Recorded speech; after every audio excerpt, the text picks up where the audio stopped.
15 जुलैला मुंबई पोलिसांनी उत्तर प्रदेशच्या बांदा जिल्ह्यातून साजिद इलेक्ट्रिकवाला नावाच्या एका व्यक्तीची सुटका केली।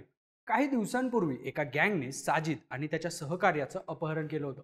साजिदचा सहकारी किडनॅपरच्या तावडीतून कसाबसा सुटला आणि त्याने याची माहिती पोलिसांना दिली। त्यानंतर पोलिसांनी सापळा रचत साजिदला सोडवलं। पण त्यानंतर या केसमध्ये एका मागोमाग एक धक्कादायक खुलासे व्हायला सुरुवात झाली। छोटा शकीलचा हस्तक सरवार खानच्या इशाऱ्यावरून साजिदचं अपहरण झाल्याचा संशय व्यक्त करण्यात आला। अंमली पदार्थाच्या डीलवरून वाद झाल्याने साजिदचं अपहरण करण्यात आलं होतं। मुंबई पोलिसांनी साजिदची सुटका केल्यानंतर मुंबईतलं अंमली पदार्थाचं रॅकेट चर्चेत आलं। पण आता या केसमध्ये आणखीन एक अपडेट समोर आले। मुंबईमध्ये अंमली पदार्थाचं उत्पादन करण्यासाठी कुख्यात गँगस्टर छोटा शकीलचा भाऊ अनवर पाकिस्तानमधून फंडिंग करत असल्याची माहिती पोलीस तपासात समोर आली आहे। अनवर सोबत कॉन्टॅक्ट करण्यासाठी झांगी नावाचं एक ॲप आरोपींकडून वापरलं जात होतं। त्यामुळे मुंबईमध्ये डी कंपनी पुन्हा ऍक्टिव्ह झाली आहे का या चर्चा सुरू झाल्यात। पण मुंबईतलं हे अंमली पदार्थाचं रॅकेट आहे काय? साजिद इलेक्ट्रिकवालाचं अपहरण का करण्यात आलं होतं? मुंबईतल्या अंमली पदार्थाच्या रॅकेटसाठी पाकिस्तानातून फंडिंग होत असल्याच्या आणि डी कंपनी ऍक्टिव्ह झाल्याच्या चर्चा का होत आहेत? आरोपींकडून वापरल्या गेलेल्या झांगी ॲपचा विषय काय आहे? सगळी स्टोरी जाणून घेऊयात या व्हिडिओच्या माध्यमातून। नमस्कार, मी अनिकेत आणि तुम्ही पाहताय बोल व्हिडिओ। 13 जूनला शब्बीर सिद्दीकी आणि त्याचा मित्र साजिद इलेक्ट्रिकवाला दोघांचं अंधेरी वेस्ट मधल्या हॉटेल अलिबाबामधून अपहरण करण्यात आलं। आरोपींनी या दोघांना रात्रीच्या जेवणाच्या बहाण्याने तिथे बोलावलं आणि त्यानंतर जबरदस्तीने दोघांना एका गाडीत बसवत त्यांना किडनॅप केलं। किडनॅप केल्यावर आरोपींनी या दोघांना रायगडमधल्या एका सेफ हाऊसमध्ये नेलं। तिथं साजिद आणि सिद्दीकी दोघांनाही बेदम मारहाण करण्यात आली। 2 दिवसांनी सेफ हाऊस मधल्या एका खिडकीच्या तुटलेल्या ग्रिलमधून शब्बीर सिद्दीकी आरोपींच्या तावडीतून निसटला। सिद्दीकी आता या घडलेल्या सगळ्या प्रकाराची माहिती पोलिसांना देईल या भीतीने आरोपींनी रायगडमधलं सेफ हाऊस सोडलं आणि ते साजिदला घेऊन नाशिकला गेले। यानंतर सिद्दीकीने या घटनेची माहिती पोलिसांना दिली। मग या आरोपींनी साजिदच्या बायकोला फोन करून धमकी द्यायला सुरुवात केली।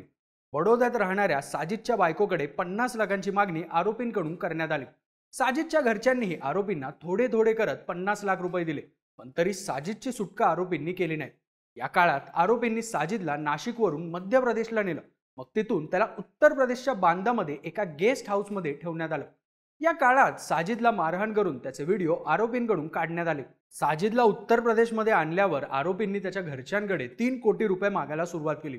आधी आरोपींना घाबरून साजिदच्या घरच्यांनी आणि सिद्दीकीने पोलिसांमध्ये तक्रार केली नव्हती, पण जेव्हा आरोपींची पैशाची मागणी वाढली तेव्हा या सगळ्यांची माहिती पोलिसांना द्यायचं त्यांनी ठरवलं। 10 जुलैला सिद्दीकीने या घटनेची तक्रार ओशिवरा पोलीस स्टेशनमध्ये नोंदवली।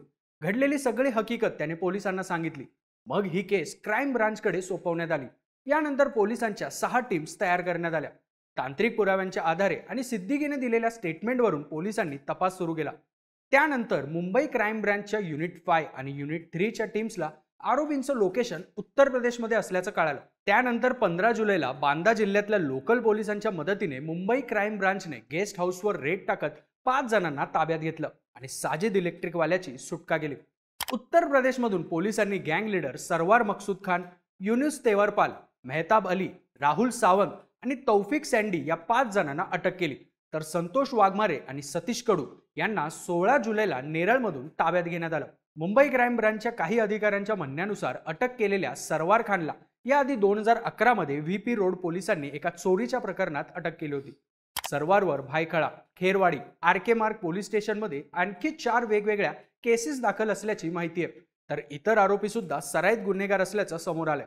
तौफिक सँडीवर छेडछाड आणि आर्म्स ऍक्ट अंतर्गत गुन्हे दाखल केलेत। राहुल सावंतवर बदलापूर आणि हिल लाईन पोलीस स्टेशनमध्ये 6 गुन्हे दाखल आहेत।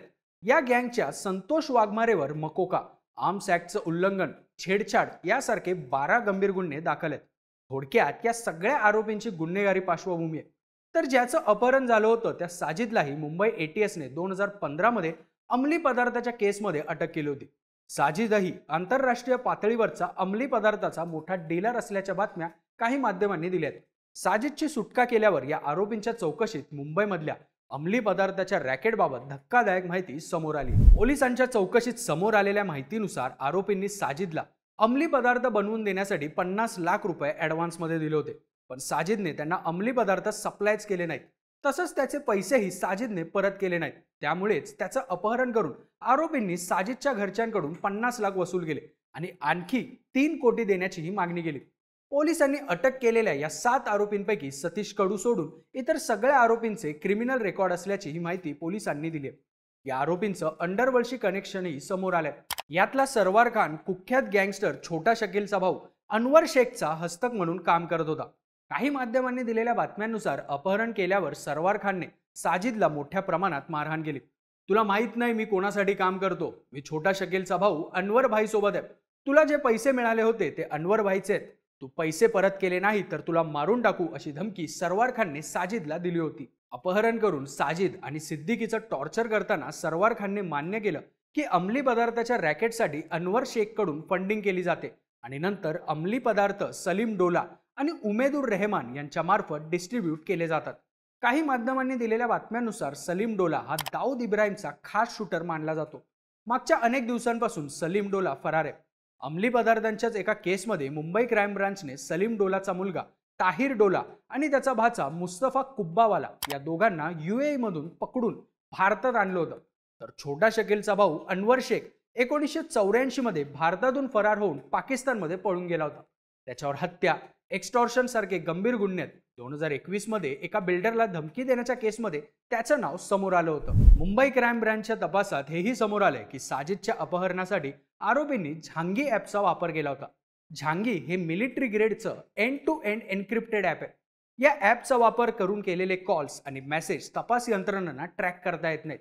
या ॲपसाठी कोणताही मोबाईल नंबर रजिस्टर करायची गरज नसते. याशिवाय या ॲपमध्ये कोणत्याही प्रकारचे मेसेज सेव्ह होत नाहीत.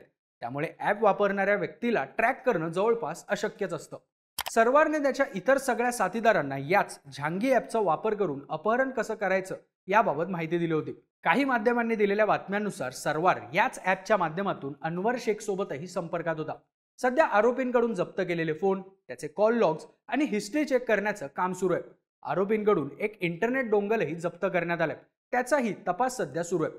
आरोपींनी साजिदच्या कुटुंबाकडून तब्बल 51 लाख रुपये खंडणी वसूल केली होती. ही सगळी रक्कम अंगड या नेटवर्ककडून त्यांनी वसूल केली होती.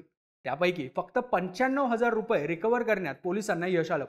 पोलिसांनी सरवारच्या फोनमधून एक फोटोही जप्त केलाय जिथे हे लोक अंमली पदार्थ तयार करायचे. त्यामुळे त्या जागेचा तपासही सध्या पोलिसांकडून सुरू आहे. पण सरवार पोलिसांना चौकशीत सहकार्य करत नसल्याने याबाबत आणखी माहिती समोर येऊ शकलेली नाही.